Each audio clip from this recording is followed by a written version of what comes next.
의식주라는 말이 있습니다. 사람이 생활하는 데 기본이 되는 옷과 음식 그리고 집을 통틀어서 의식주라고 합니다. 그 중에서 옷이라는 것, 우리 모두 다 옷을 입고 있는데 이 옷이라는 것이 참 중요합니다. 이 식곤증도 이겨낼 겸 제 어렸을 때 얘기를 한 가지 해드리고자 하는데, 저희 형이 초등학교 5학년, 6학년 때쯤이었으니까 저는 한 2학년, 3학년쯤 되었을 때였습니다. 그때 아이들의 특징과 같이 형을 따라다니는 걸 너무나 좋아했었습니다. 그래서 형이 가는 곳에 저도 따라가고, 형이 노는 거 다 하고 싶어하고, 할 줄 모르면서도 계속 그거를 하고 싶어 했던 저의 마음이었습니다. 그러던 중에 저희 어머니가 미용실을 하셨었는데, 미용실에 새로운 약이 들어왔던 적이 있습니다. 새로운 펌 약이 들어왔는데 당시 말로 파마 약이 새로 들어왔었습니다. 그 파마약에는 인삼 성분이 포함되어져 있었습니다. 그래서 파마가 더 잘 된다고 그때 왔던 재료상 아저씨가 했던 것이 기억도 납니다. 그래서 파마를 저렇게 귀엽게 했습니다. 저희 중고등부 아이들은 그때의 귀여움이 목사님 남아있지 않습니다라고 얘기를 하던데, 파마를 하는 것까진 좋았는데 문제가 발생했습니다. 형이 부끄럽다고 안 데리고 다니는 겁니다.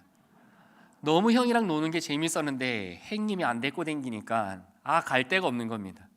근데 하루는 이제 낮잠을 자고 일어났는데 형이 이제 친구들과 놀러 간다고 나가는 거였습니다. 그래서 저도 일어나서 따라가겠다고 떼를 썼는데 저희 형은 절대 데리고 가지 않겠다라고 이제 막 도망가는 겁니다. 그래서 제가 막 우니까 저희 어머니가 들어오셔서, 그러면 이제 자고 일어났으니까 옷을 갈아입고 나가라라고 얘기를 하셔서 저희 형 보고도 민호가 옷 갈아입을 때까지 기다려라고 한 겁니다. 다행이었습니다. 그래서 이제 제가 옷을 갈아입는데 이제 땀을 흘리고 잤는지 저희 어머니가 이제 속옷까지 다 갈아입히셨던 겁니다. 그래서 이제 그때 말로 빤추를 어머니가 딱 벗기는 순간 형이 냅다 뛰어서 도망가는 겁니다. 형을 딸을 너무나 좋아했던 제가 어떻게 했습니까? 그 즉시 쫓아나갔습니다. 쫓아나갔는데 그날 그때 충격이 얼마나 저한테 컸는지 아시겠죠? 제가 너무 생생하게 기억하고 있죠. 형을 뛰쳐나갔는데, 그래서 초등학교 운동장에 같이까지 뛰어나가는데 하필 형 친구 누나들이 그렇게 많았던 겁니다. 민호 봐라, 민호 빤추도 안 입고 나왔다 놀리고 막 그렇게 했던 것들이 저에게 너무나 큰 충격이 됐습니다. 그래서 그 뒤로 제가 어디 갈 때, 친구 집에 갈 때 양말까지 꼭꼭 신고 다녔었습니다. 옷이 얼마나 중요한지 그 어린 나이에 저는 깨달았었습니다. 옷이라는 것은 우리의 삶에 없어서는 안 되는 것입니다. 그렇기에 아담과 하와도 나뭇잎으로 그렇게 옷을 만들어 입었나 봅니다. 이 옷이라는 것을 우리가 오늘 말씀에 빗대어 살펴본다면 그냥 단순한 옷을 얘기하는 것은 아닌 것 같습니다. 옷을 입을 때 우리가 몇 가지 생각해 봐야 되는데, 그것이 물론 옷이 나한테 잘 어울리는지도 생각해 봐야겠지만, 옷의 본질적인 목적을 생각해 본다면 먼저 계절, 그때의 시기에 맞는 옷인지를 생각해 보아야 합니다. 그리고 용도에 맞는 옷인지 우리는 그 옷을 살펴보아야 합니다. 오늘 말씀은 성도가 입어야 하는 옷과 그 용도에 대해서 말씀해 주고 있습니다. 이 옷은 단지 육적으로 입는 옷이 아니라 영적인 옷이라고 사도 바울은 알려주고 있습니다. 그리고 그 옷의 용도는 바로 전쟁을 위한 것이다 라고 바울은 이야기해 줍니다. 바울은 우리 인생이 전쟁 중임을 결코 잊지 말라라고 그의 서신서에서 늘 말해주고 있습니다. 디모데에게도 바울은 내가 그리스도의 좋은 군사로 나와 함께 고난을 받을지니 라고 디모데를 권면하고 있습니다.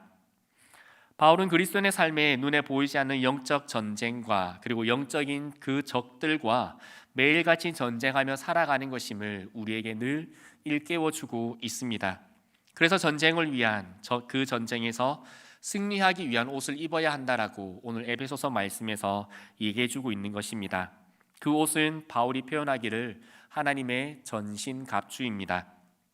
14절부터 17절에 바울은 당시 가장 강했던 군대연 로마 군인들의 옷을 빗대어 이렇게 설명해 줍니다.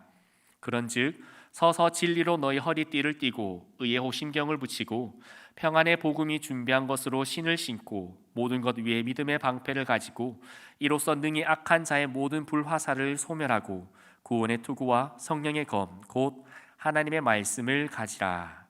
아멘. 오늘은 왜 우리가 이 옷을 입어야 하는지에 대해서 기억해 보기를 원합니다. 그리고 언제 입어야 하는 것인지, 어떻게 입을 수 있는 것인지를 함께 기억해 보기 원합니다. 먼저 우리는 왜 전신갑주를 입어야 할까요? 바울은 그 이유를 우리가 강건하여져서 마귀의 모든 계략들을 대적하기 위함이다라고 말씀해 줍니다. 10절과 11절의 말씀을 제가 봉독해 드리겠습니다. 끝으로 너희가 주 안에서와 그 힘의 능력으로 강건하여지고 마귀의 관계를 능히 대적하기 위하여 하나님의 전신갑주를 입으라. 아멘. 강건이라는 말은 그 말 그대로 강함을 표현합니다. 마귀들을 대적할 수 있는 힘을 가지라라는 것입니다. 우리는 악한 권세자들과 휴전 협정 중에 있는 상태가 아닙니다. 잠시 전쟁을 쉬고 있는 것도 아닙니다. 우리는 전쟁을 쉬고 있다라고 우리는 안일하게 하루를 보내고 있을지 모르지만 악한 마귀 권세는 지금도 우리의 삶의 모든 것들을 동원하여서 하나님에 대한 믿음으로부터 우리를 끊어내게 하기 위하여 최선을 다하고 있다는 것을 우리는 기억하고 있어야 합니다. 마치 다니엘서에 나오는 사자굴에 다니엘을 죽이려고 했던 자들이 떨어지게 되었을 때에 그들이 땅에 떨어지기도 전에 그 굴에 있던 사자가 그들의 사지를 찢었다라고 하는 것처럼 그렇게 사단은 지금도 우리를 멸망시키기 위해 힘쓰고 있다는 것을 우리는 기억해야 합니다. 그런데 우리의 평소의 삶은 어떠합니까? 그러한 대적들 앞에서 우리는 너무 안일하게 지내고 있지는 않았습니까? 지난 한 주간을 한번 돌아보면 어떨까요? 나의 마음속에 나의 믿음을 흔드는 생각들이 얼마나 많이 들었었습니까? 하나님께서 우리에게 허락하신 완벽한 은혜를, 그 삶을 마치 선과 악을 하나 먹게 되는 것 때문에 변하여지고 의심하게 되었던 것처럼 나의 생각을 한번 함으로 말미암아 그 하나님의 사랑을 의심했던 적은 없습니까? 나를 하나님으로부터 끊으려고 하는 세상의 고난과 시험들은 없으셨나요? 죄의 쾌락과 유혹이 너무나 달콤하게 다가왔던 적은 없으셨습니까? 우리는 그 순간들을 그냥 넘어가고 있었습니다. 어찌 보면 주님의 은혜입니다. 성령님의 말할 수 없는 탄식으로 그 중보해 주심의 은혜로 말미암아 우리는 그 위기의 순간들을 이겨내고 있었는 줄 기억합니다. 우리 옆에 분에게 이렇게 한번 인사할까요? 천만 다행입니다. 지금도 주님께서 우리의 중보자가 되어주시고 성령의 말할 수 없는 탄식으로 우리를 지켜주심으로 우리는 그 악한 대적과의 싸움에서 이겨나가고 있는 줄 믿습니다. 우리는 이 시기에 그 하나님만 믿고 안일하게 살아갈 것이 아니라 우리의 삶에서 우리가 그러한 시험들에 대적하기 위하여서 전신갑주를 입어야 할 줄 믿습니다. 다음으로 옷을 입는 시기입니다. 한여름에 코트를 입는 사람은 없을 것입니다. 한겨울에 반팔 티셔츠를 입고 다니는 사람도 없을 것입니다. 물론 요즘에 간혹 있기는 합니다. 그런데 덜 추워봐서 그런 겁니다. 그렇죠. 덜 추워봐서 겨울에 반팔을 입을 수 있는 겁니다. 만약에 영하 30도, 40도가 떨어지는 곳에서 반팔 티셔츠를 입으면 어떻게 될까요? 당장에 동상이 걸리고 생명의 위협을 받게 될 것입니다. 지금 우리가 살아가고 있는 시절은 어떠합니까? 덜 추울 때 같습니까? 아니면 너무나 추워진 때인 것 같습니까? 예수님께서 말세가 되면 어떤 모습인지에 대해서 마태복음 24장에서 말씀해 주신 내용이 있습니다. 많은 사람이 자신이 그리스도라 하며 사람들을 미혹하게 됩니다. 민족이 민족을, 나라가 나라를 대적합니다. 곳곳에 기근과 지진이 일어나게 됩니다. 이것이 재난의 시작의 때의 모습이라 말씀해 주십니다. 그리고 그 재난이 더욱더 깊어져서 사람들이 그리스도인을 환난에 넘겨주며 죽이며 예수 그리스도를 믿는 믿음으로 인해 모든 민족에게 미움을 받게 됩니다. 많은 사람이 실족하게 되어 서로 잡아주고 서로 미워하게 되며 거짓 선지자가 많아져 사람들을 미혹합니다. 그리고 사랑이 식어집니다. 지금 우리가 살아가고 있는 시대가 그러한 시대입니다. 이단 종교와 이단 사상들이 공공하게 나타나서 광고하고 TV에 광고하고 길에 다니는 큰 전광판에 자신들의 그 종교를 홍보하고 있습니다. 민족과 민족 간의 사상이 대립하고 자신들의 나라의 이익을 위해서 다른 나라의 인권과 정치를 무너뜨리려 합니다. 곳곳에 기근과 지진이 있으며 이상 기후와 환경의 재난들이 밀어닥치고 있습니다. 교회를 다닌다고 하며 왜곡된 시선을 불러일으키고 미움을 받고 있습니다.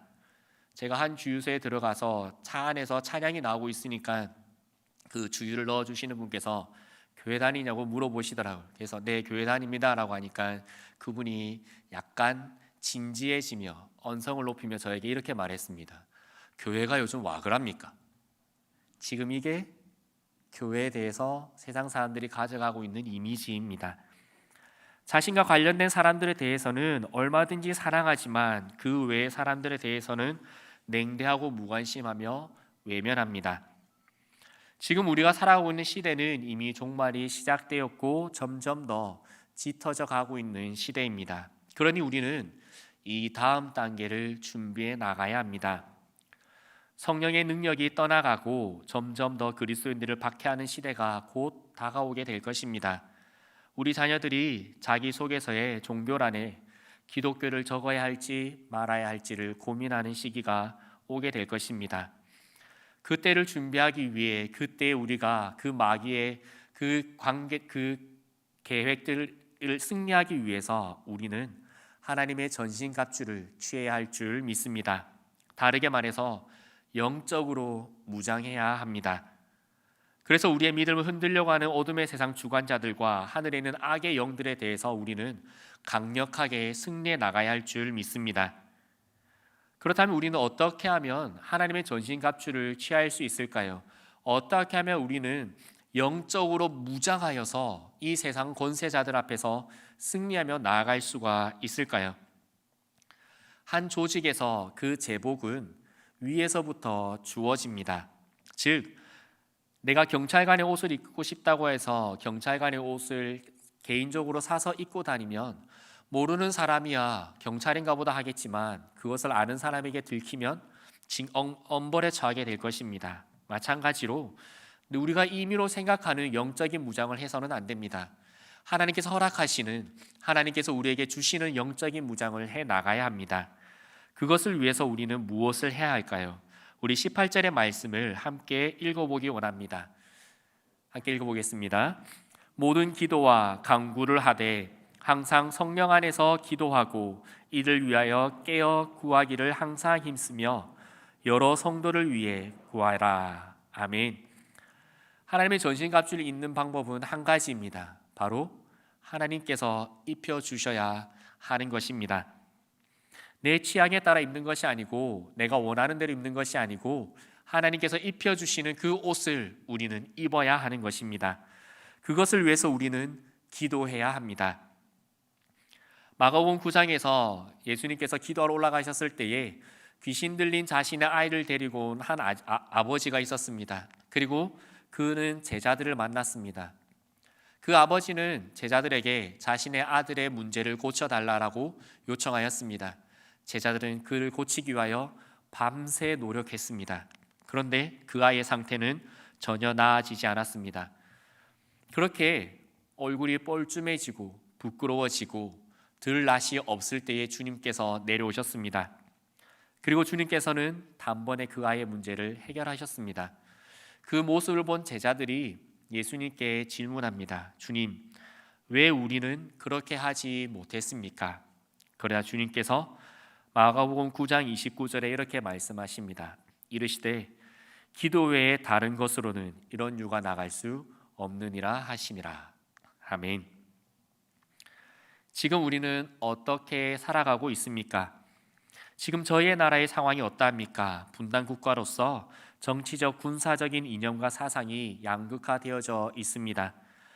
사람과 사람 사이에 마음이 나누어져 있고, 그리고 직장 안에서도 마음이 나누어져 있고, 사주와 직원들 사이에도 마음이 나누어져 있습니다. 그 모든 것들이 나누어지고 위태위태하게 살아가고 있는 것이 오늘날 우리나라의 모습입니다. 그런데 요즘에 안타까운 것은 구국기도회라는 이름을 들어보지 못하고 있다라는 겁니다. 제가 10대 때만 하더라도 각 기도원마다 구국기도회 시간이 있었습니다. 그래서 그 시간에는 무엇보다 나라를 위해서 기도하고 정치인들을 위해서 기도하고 이 땅을 위해서 기도하는 시간들이 있었습니다. 그런데 어느샌가 우리나라의 기도의 현장에서 그러한 기도의 소리들이 점점 줄어들고 있는 이때입니다. 우리의 신앙이 나라에 대해서, 국민들에 대해서, 그리고 우리 스스로의 신앙에 대해서 날카로움을 잃어가고 있는 건 아닌지 걱정이 됩니다.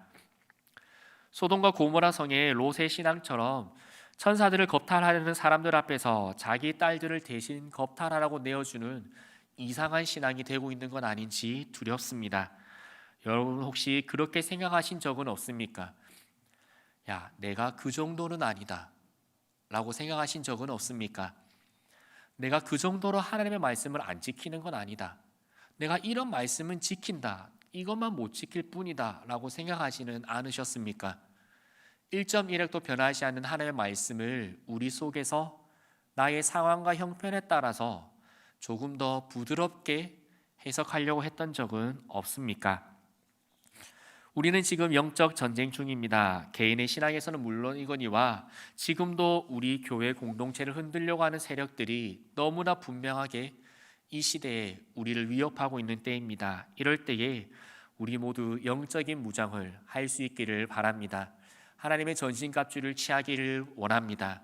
그러기 위해서 쉬지 않고 기도할 수 있는 저희가 되기를 원합니다. 다시금 기도의 자리가 회복되어지고 기도의 불이 뜨거워지기를 소망합니다. 가끔 우리 어르신 성도님들의 가정을 신방하면서 따라가고 얘기를 들어보면 가끔 이런 말씀 하실 때가 있습니다. 그때 교회 장의자에서 그렇게 밤새 기도했다고, 그렇게 밤에 기도하고 아침에 일어나서 새벽 기도 갔다가 국밥 먹으러 갔다고, 그렇게 밤새 기도했던 그 기도가 저희 교회에서 다시 일어났으면 좋겠습니다.